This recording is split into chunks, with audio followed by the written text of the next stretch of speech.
할렐루야, 반갑습니다. 한 주간 동안 잘 지내셨습니까? 좁은 문으로 들어가기를 한 주간 동안 힘쓰셨습니까? 오늘도 좁은 문으로 들어가기를 힘쓰라의 두 번째 시간을 오늘 가지려고 하는데, 우리가 지난주에 예수님의 복음을 듣고 예수님의 비유를 들었던 많은 사람들이 한 가지 의문점을 가지게 돼요. 그 의문점은 무엇이냐면, 예수님, 정말로 구원을 받을 사람들이 적습니까? 라는 이런 질문이었어요. 그러자 예수님께서 그들에게 대답하셨던 대답의 말씀이 오늘 본문이에요. 좁은 문으로 들어가기를 힘쓰라. 사람들이 거기로 들어가고 싶은 사람들이 많은데 들어가는 사람들이 적다라고 예수님께서 말씀을 해 주시는 거예요. 그러면서 더 이어서 말씀하시는 메시지가 25절인데요. 25절도 같이 한번 읽어볼까요? 25절 시작. 집 주인이 일어나 문을 한 번 닫은 후에 너희가 밖에 서서 문을 두드리며 주여 열어주소서 하면 그가 대답하여 이르되 나는 너희가 어디에서 온 자인지 알지 못하노라 하리니. 즉 여러분, 천국에는 주인이 있고 그 주인이 문을 한번 닫으면 사람들이 아무리 밖에서 문을 두드려도 주인이 열어주지 않으면 못 들어가는 곳이 천국이래요. 근데 그 이유가 뭐냐? 너희들이 도대체 어디에서 왔는지, 또한 주인이 보기에 그 사람이 도대체 누구인지를 알지 못하기 때문에 열어주지 않았다라고 성경은 얘기합니다. 그러니까 천국을 조금 정리해 보면, 우리 지난 시간에 배운 것들을 조금 정리해 보겠습니다. 천국은 일단 좁은 문이에요. 좁은 문이고 그 문을 통과해야 하며 입장하는 시간이 있고 입장이 불가능한 시간이 또 있으며, 한번 딱 닫히면 또 열려지지 않았으며 밖에서 문을 두드려도 열려지지 않는 그 이유가 뭐냐? 집주인이신 하나님이 그 사람을 알아봐야 문을 열어줄 수 있기 때문이라는 거죠. 그래서 천국의 주인이 하나님이 우리를 알아보는 방법이 뭐냐? 우리가 지난주에 설교했다시피 이 땅에서 우리가 한 가지 문을 또 하나 통과를 해야 되는데, 그 문이 뭐냐? 믿음의 문을 거쳐야 하는 것이고, 요한복음 10장의 말씀을 보면 그 문이 도대체 누구죠? 우리 예수 그리스도가 바로 그 문이다, 믿음의 문이다 라고 우리가 지난 시간에 배웠습니다. 여러분, 성경 말씀에 내가 문이니 누구든지 나로 말미암지 않고는 구원을 받을 자가 없대요. 나를 통과하지 않고는 내 아버지께로 올 자가 없다라고 예수님께서 말씀해 주고 계신 거예요. 그러니까 천국은 이 땅에서 우리가 예수를 나의 구주로 믿고 예수와 함께 사는 생명의 삶이 있는 믿음의 문을 통과해야 하나님이 우리를 하나님의 자녀로 알아보고 천국의 문을 열어주신다라는 사실이죠. 그런데 문제가 있어요. 이때 천국에 들어가지 못한 많은 사람들이 문 밖에 서서 뭐라고 하느냐? 문을 두드리면서 왜 우리를 알아보지 못합니까? 라고 하면서 하는 말이 있어요. 누가복음 13장 26절인데 이것도 다시 한번 읽어볼까요? 시작. 그때 너희가 말하되 우리는 주 앞에서 먹고 마셨으며 주는 또한 우리의 길거리에서 우리를 가르치셨대요. 주님, 저 주님한테 배웠다니까요. 주와 함께 먹고 마셨어요 라고 얘기를 하는 거예요. 아하, 여기에서 중요한 하나의 사실을 알 수 있죠. 우리가 예수님과 함께 갈릴리 길을 걸어가도, 또한 예수님의 산상수훈의 말씀을 길거리에서 들었다 한다 할지라도 여러분, 그게 구원의 요소가 아니라는 거예요. 우리에게 적용을 해보게 되면, 우리가 교회에 우리를 등록시키고 교회를 다니면서 식당에서 밥을 먹고 또 목사님의 말씀을 잘 받았다 한다 할지라도 그것으로 인하여 우리가 구원을 받는 것이, 문이 열려지는 것이 아니라는 사실을 우리는 기억해야 돼요. 이게 중요한 거죠. 그러면 천국의 문이 열리는 방법이 뭐냐? 우리 지난 시간에 배운 걸 계속 우리 반복하는 겁니다. 하나님의 복음을 듣고 그 좁은 문으로 들어가기를 힘쓰는 삶이 필요한데, 그 힘쓰는 삶이 두 가지로 제가 설명을 했죠. 첫 번째는 회개하는 삶이 있어야 하는 것이고, 두 번째는 하나님의 복음을 믿고 그 복음을 전파하는 삶이 있어야 한다라는 겁니다. 여러분, 그런데 회개하라라고 하면 많은 사람들이 저 회개했어요라고 얘기하는데, 성경에서 말하고 있는 회개라는 것은 했다 안 했다가 아니라 우리의 삶이 회개의 열매를 맺는 자의 삶을 살아야 해요. 이전과 다른 하나님의 백성다운 삶을, 회개의 열매를 맺는 내 삶의 열매가 있어야 한다라는 것이죠. 두 번째, 복음을 믿는다라는 것은 목사님 저 복음 알아요, 믿어요 라고 하는 삶이 아니라, 여러분 베드로전서 2장 9절 말씀인데 이 구절도 참 중요합니다. 같이 한번 볼까요? 시작. 그러나 너희는 택하신 족속이요 왕같은 제사장들이요 거룩한 나라요 그의 소유가 된 백성이니 이는 너희를 어두운 데서 불러내어 그의 기이한 빛에 들어가게 하신 이의 아름다운 덕을 선포하게 하려 하심이니라. 여러분, 하나님이 저와 여러분들을 택하시고 제사장으로 만드시고 그의 소유로 만들어주신 그 이유가 뭐냐? 또 어두운 데서 불러내어, 죄 가운데서 불러내어 하나님의 기이한 빛, 복음, 하나님의 나라로 들어가게 하신 이유가 뭐냐? 그 아름다운 복음을 선포하는 자의 삶이 있어야 한다라고 성경은 얘기합니다. 그러니까 우리가 하나님의 나라이고 소유이고 제사장이고 하나님의 것이라면 반드시 응당 그 아름다운 덕을 선포하는 삶이 영위되어지는 것이 자연스럽다라는 것이 성경의 이야기라는 것이죠. 그러니까 우리가 택함을 받고 제사장이 되었다. 그 이유가 뭐냐? 바로 하나님의 기이한 빛에 들어가게 하신 그 복음을 선포하라고 우리를 택하셨고, 이것 자체가 복음을 믿는 자의 삶이다라고 제가 설교를 했다라는 것이죠. 그래서 우리가 좁은 문으로 들어간다, 이것을 힘쓰라라는 그 방법에는 두 가지가 있어요. 회개하는 삶, 곧 죄와 싸우는 삶인데, 사도 바울은 죄와 싸우는 삶을 가리켜서 그리스도의 병사, 군사로 설명했어요. 그러니까 첫 번째, 군인의 삶이 있어야 되고, 두 번째, 예수 그리스도의 복음을 선포하는 증인의 삶을 살아야 한다라고 성경은 얘기합니다. 아하, 성도라는 것이 뭐냐? 첫 번째, 군사의 삶이 있어야 되고, 두 번째, 증인의 삶이 공존하는 것이 하나님께서 택하시고 제사장으로 만드신 하나님의 백성다운 자의 삶이다. 할렐루야, 아멘. 그것이 있어야 돼요. 그게 하나님께서 우리를 택하시고 자녀 삼으신 이유라는 거죠. 자, 그리고 오늘은 한 가지 더 살펴볼 것이 하나 있는데, 우리가 좁은 문이라고 생각한다면은 이 좁은 문을 마치 조그만 한 물리적인 시각으로 이해할 때가 많아요. 그래서 크고 작고 넓고 좁은 이러한 시각적인 그런 작은 문으로 생각할 때가 많은데, 성경에서 말하고 있는 이 좁은 문이라는 것은 물리적인 것이 아니라 영적인 시각으로 우리가 이해를 해야 해요. 그러니까 어떤 사람에게는 이 좁은 문이 좁아요. 그러나 어떤 사람에게는 이 좁은 문이 넓어요.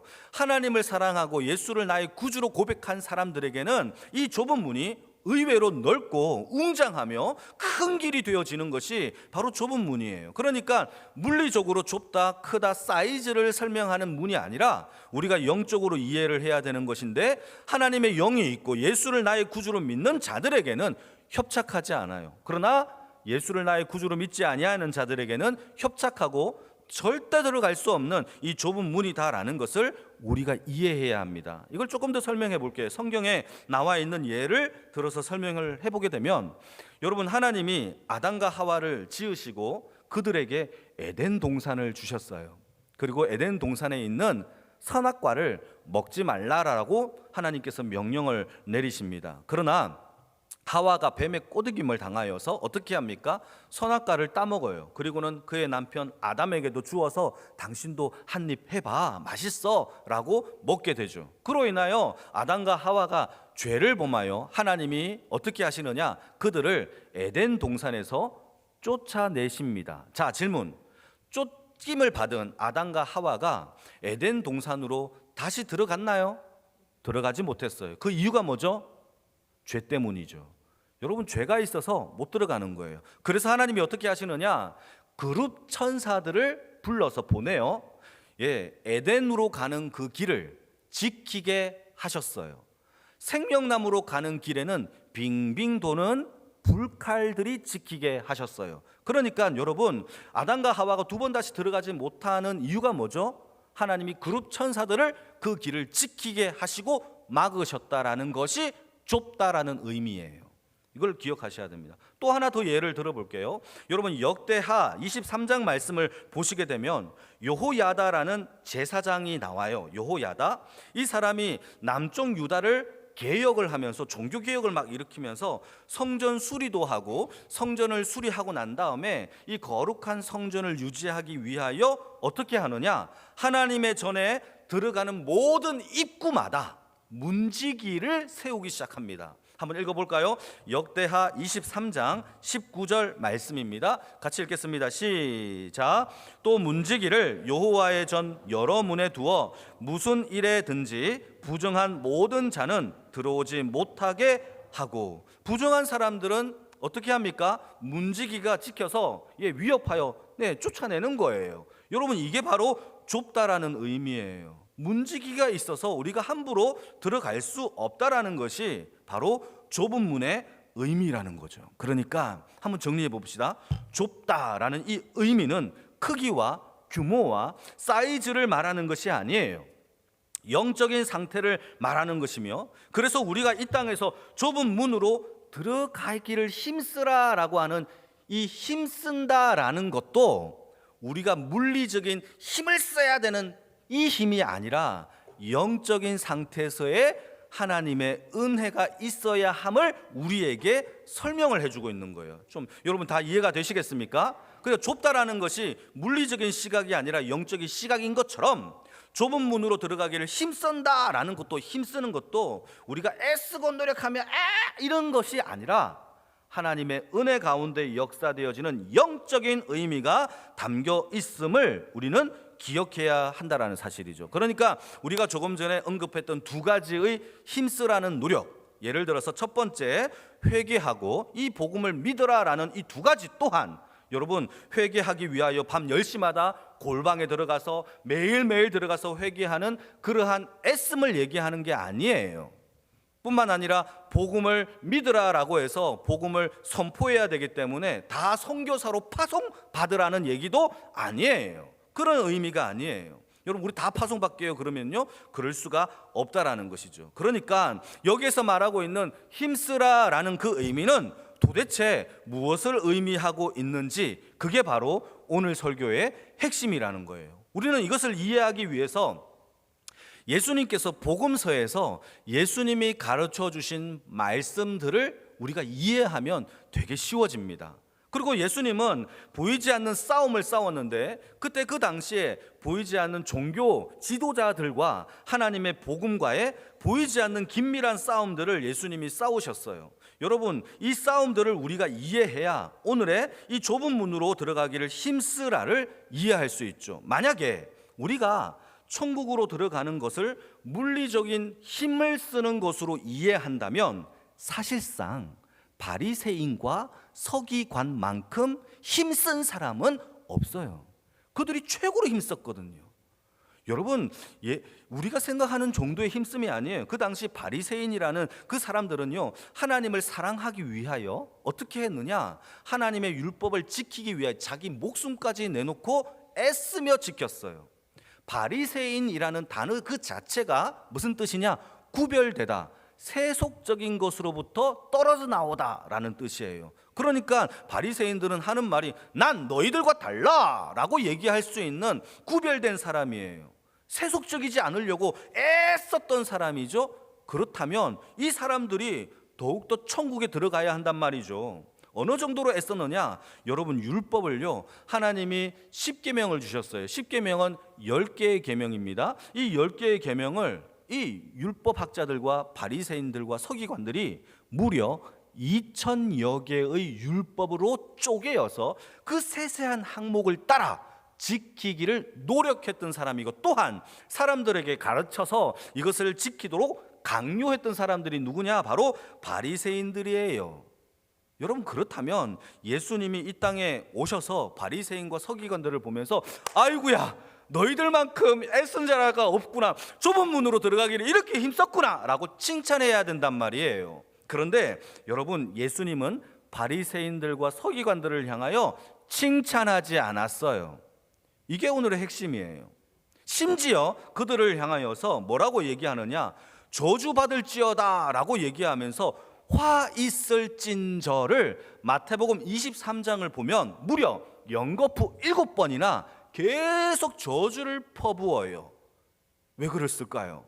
애쓰기로 따지면 1등인데 오히려 성경은 얘기합니다. 너희들이 천국에 들어가지도 않고 또 다른 사람들을 천국 가는 사람을 길로 막고 있구나 라고 하면서 책망하는 겁니다.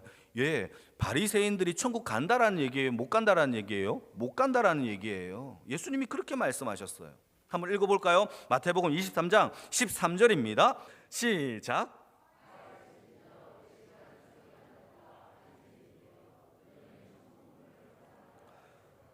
너희도 들어가지 않고 들어가려 하는 자도 들어가지 못하게 하는도다. 이게 예수님께서 서기관들을 향한 결론이었어요. 화 있을진저 너희들은 저주받아야 된다. 왜 너도 천국에 안 가고 다른 사람들이 가는 거를 왜 막고 있느냐라고 하는 것이 예수님의 바리새인들을 향한 결론이었다라는 사실입니다. 여러분, 이렇게 애썼는데도 불구하고 아니래요. 그러니까 우리가 물리적인 방법이 아니라는 것을 우리는 기억해야 됩니다. 자, 그러면 예수님은 도대체 이 땅에 오셔서 하나님의 십계명을 어떻게 하셨는지, 여러분, 십계명을 예수님은 2000여 개로 늘렸습니까? 아니면 줄였습니까? 줄였어요. 몇 가지로 줄였죠? 2가지로 줄여요. 어떻게 줄입니까? 첫 번째는 너의 몸과 마음과 힘을 다하여 주 너의 하나님을 사랑하라. 이것이 첫 번째 계명이요. 두 번째 계명 뭐죠? 내 이웃을 너의 몸, 내 몸처럼 사랑해라. 이것이 두 번째 계명이래요. 아주 심플하게 2개로 줄입니다. 그러면서 하는 말이 마태복음 22장 40절 말씀에 이렇게 말합니다. 같이 읽겠습니다. 시작. 이 2 계명이 온 율법과 선지자의 강령이니라.